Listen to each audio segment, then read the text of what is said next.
Hello everybody, Jordan here. The PH is silent. Let's talk about Calimshan. I feel like we've been talking about Calimshan already. I mean, it did conquer most of the regions we have been talking about, and Calimshan was there before Amn and Tethyr. In hindsight, perhaps I should have started with Calimshan, or perhaps I've saved the best for last. Let's dive in. Early Calimshan history is covered in elves, dragons, and giants. The elves lived in the forest that covered much of the regions of Amn, Tethyr, and Calimshan. The giants came in seeking to dominate the creatures in these forests, but the elves were too clever and would get alerts from the birds, thus able to hide from the giants. The dragons, however, did not hide from the giants and fought them over who would control this area, and in reality, who would control all of Faerun. Humans at this time survived mostly by hiding in caves or becoming slaves to dragons. Eventually, the dragons and giants stopped warring, dwarves settled in for mining operations, and the humans lived peacefully with all races, mostly avoiding them. The dwarves and elves established trade routes between the forest and mountain homes. Then came the time of the Genies. In negative 7,800 DR, a large force of genies and their servants arrived in present-day Kalimport. They enslaved many of the inhabitants. It's unclear if the Jinn came from the elemental plane of air or from Zakhara. The main Jinn that was in charge went by the name Calim. He said that it was in revenge for their servitude, their magical bondage to wizards, etc., that they seek to enslave mortals. Their arrival led to the end of humanity's freedom in these areas. The Jinn created cities and started the Calim Empire. For 1,000 years, the genie lord Calim drove the servant genies and mortal slaves to build the early Calimshan civilizations. They drove out dragons and giants and angered the elves by taking the forest and cutting it down. Now, different genies went out and started to take control of other areas in present-day Calimshan. This angered Calim, who wanted to unite control under himself once more. So for several thousand years, a great war occurred between these genie generals. They didn't have many battles, but when they did, the destruction was catastrophic. The elves were not having it anymore and devised a plan to imprison the genies. Elf high mages began casting a powerful spell collectively. The spell pulled in more than half of the major genies from around the lands, including the two genie generals, Calim and Memnon. Within hours, the genies gathered here were crushed together into a massive crystalline red gem that hovered 20 feet from the ground. The high elves imprisoned Calim and Memnon there last of all, but not before splitting their minds and bodies. They scattered Calim's consciousness into the four winds and Memnon's into the soil.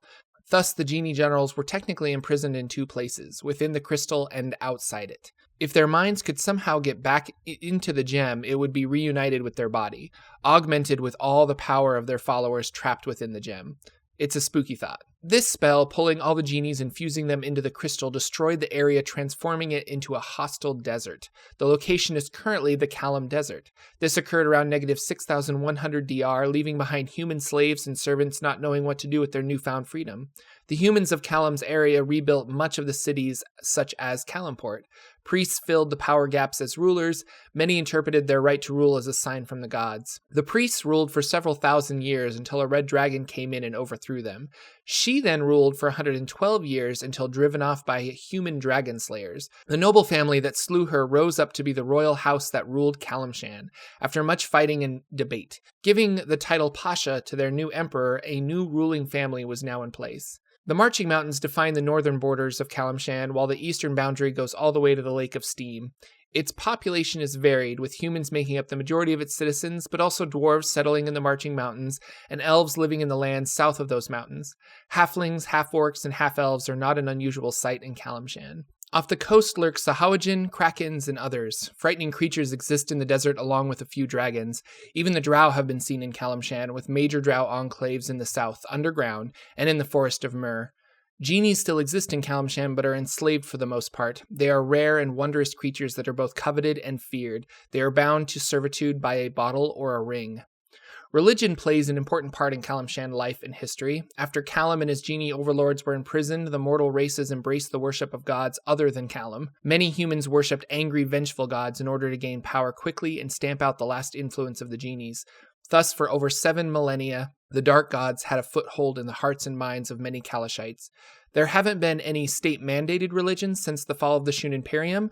Other lands like Tethyr shun gods because of their evil practices, human sacrifice, etc. Calimshan has a tolerance for all. It sees itself as the greatest land on Faerun because it accepts all creeds and religions.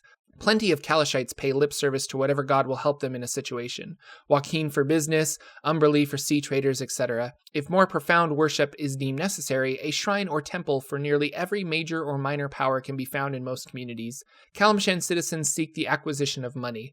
Where it's different from Amn, who seeks wealth for wealth's sake, Calimshan seeks wealth to afford luxuries for your particular lifestyle. The pursuit of money is only acceptable in order to reach a level of comfort where a person does not have to work hard ever again. They labor until they are rich and no longer have to work for money. Finally, magic. Magic is so predominant in Calimshan that even the lowest of slaves is unimpressed by simple magics. Their views of magic stem from its use to make everyday life easier. It has become mundane through being used to perform common activities like serving wine or cleaning a home. Kind of like Netheril in that respect, although in this case it must have been the magical genies that ruled Calimshan for so long that influenced the citizens' views of magic. And that's where we'll end it today. Please hit a like if you enjoyed this video. Every like goes to helping the channel grow, and I hope to see you all next Wednesday.